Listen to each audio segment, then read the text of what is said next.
अस्सलाम वालेकुम dear friends. आज हम बात करेंगे कि मैरीगोल्ड यानी गेंदे के फूल बहुत आम होने के बावजूद बहुत ख़ास क्यों हैं, कि इनके बारे में एक मशहूर गाना ससुराल गेंदा फूल भी गाया गया। ये फ्रेंच मैरीगोल्ड के फूल हैं और वाकई देखें गोल्ड की तरह से चमकदार और कितने खूबसूरत हैं, मगर ये राज फ़कत तितलियां समझती हैं। चमकते रंग भी जीना मुहाल करते हैं। तितलियों, भंवरों और शहद की मक्खियों का पसंदीदा तरीन फूल जो है वो गेंदे का फूल है। इस वक्त मेरे गार्डन में गुलाब, कास्मोस और गुलेदौदी के और भी बहुत से फूल लगे हुए हैं, लेकिन तितलियां हैं कि बस इसी फूल की दीवानी है। सुबह से शाम तक तितलियां इस फूल के इर्द गिर्द ही घूमती रहती हैं। मैंने बहुत कोशिश की कि ये किसी और फूल पे भी बैठें तो मैं इनकी वीडियो बना सकूं, लेकिन फ़ौरन ही ये उड़ जाती हैं। जबकि मैरीगोल्ड के ऊपर आके बैठती हैं तो ये उड़ना भूल जाती हैं। गुल से लिपटी हुई तितली को गिरा कर देखो, आंधियों तुमने दरख्तों को गिराया होगा। तितलियों के बाद बारी आती है शहद की मक्खियों की और भंवरों की। शहद की मक्खियों को अल्लाह ताला ने एक्सीलेंट कलर विजन जो है वो दे रखा है। उनकी एक आंख में हज़ारों लेंसेस होते हैं और वो दूर से पहचान लेती हैं कि किस फूल पे जाके बैठना है उन्होंने। तो ये भी अपना काम कर रही हैं।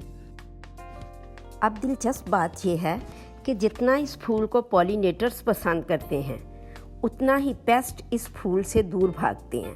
मसलन मच्छर इसके करीब नहीं आता।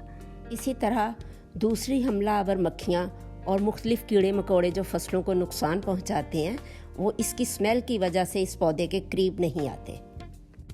इसलिए ये सजेस्ट किया जाता है कि आप इनको अपने वेजिटेबल गार्डन में ज़रूर लगाएं, ख़ास तौर पे टमाटर और खीरे की फसल के करीब, ताकि एक तो उनकी पॉलिनेशन अच्छी हो और दूसरा जो है वो मुख्तलिफ बीमारियों से और मुख्तलिफ मक्खियों के हमलों से महफूज रहे। तो इस लिहाज से ये बेस्ट कंपेनियन फ्लावर्स करार दिए गए हैं। मैरीगोल्ड को लगाना और इसे बढ़ाना बहुत ही आसान है।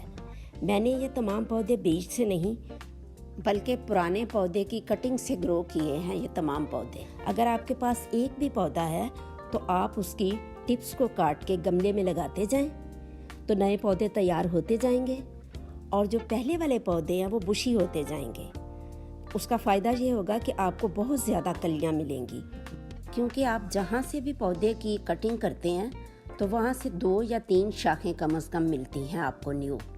तो जितनी ज़्यादा शाखें हों, एंड में फिर आपको कलियां भी उतनी ज़्यादा ही मिलती हैं। तो इसलिए पौधे से ज़्यादा फूल हासिल करने के लिए 2 आसान टिप्स याद रखें। पहली बात तो ये है कि बड्स पिंचिंग, यानी छोटी छोटी जो शुरू में ही बेबी प्लांट्स पे बड्स आती हैं, उनको काटते रहें। इसके अलावा जो है डेड हेडिंग, वो पौधे की बहुत ज़रूरी है।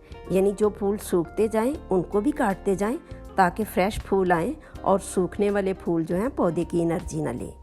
और ये फूल ज़ाया ना करें। अगर घर में मुर्गियां हैं तो आप ये उनको डालें, बहुत हेल्दी अंडे मिलेंगे और ख़ास तौर पे उनकी जर्दी जो है वो बहुत येलो होगी और आपको ये फूल याद आएंगे। तो अब आते हैं इस दिलचस्प सवाल की तरफ कि ससुराल गेंदा फूल ही क्यों है, गुलाब का फूल क्यों नहीं। तो आपके सामने इस फूल की डाइसेक्शन हाजिर है। आप देखें कि जितनी भी इसकी पेटल्स हैं वो एक कप की शक्ल का स्टॉक है जिसके साथ मजबूती से जुड़ी हुई हैं। और अगर हम इसकी पेटल्स को गौर से देखें तो ये पत्तियां नहीं बल्कि हर पत्ती एक मुकम्मल फूल है। इसीलिए इसे गुले सदबर्ग यानी 100 पत्तियों वाला फूल भी कहते हैं। अब हर चूंकि पत्ती एक मुकम्मल फूल है तो मतलब इससे ये लिया जा सकता है कि ससुराल में हर रिश्ता, नंद, देवर, सास, हर रिश्ता अलग अलग मिजाज का है और एक मुकम्मल फूल है।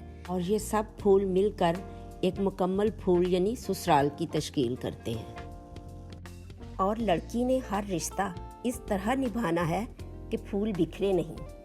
वैसे भी इस फूल की जो दूसरी बात इसे ससुराल से जोड़ती है वो इस फूल का सख्त जान होना है। ये फूल शाख पर सूख जाता है लेकिन इसकी पत्तियां बिखरती नहीं। तमाम पत्तियां एंड तक इंटैक्ट रहती हैं। फूल की इसी खुसूसियत की वजह से इसे हमेश गुल या हमेशा गुल भी कहते हैं। तीसरी और आखिरी बात, जो इसको ससुराल से जोड़ती है वो इस फूल की खुशबू है, जो हरगिज़ भीनी या लतीफ़ नहीं बल्कि एक तेज़ पंजेंट स्मेल है, जो लफ्ज़ ससुराल के शायाने शान है और लड़की के लिए एक तीखे इम्तहान का पैगाम है।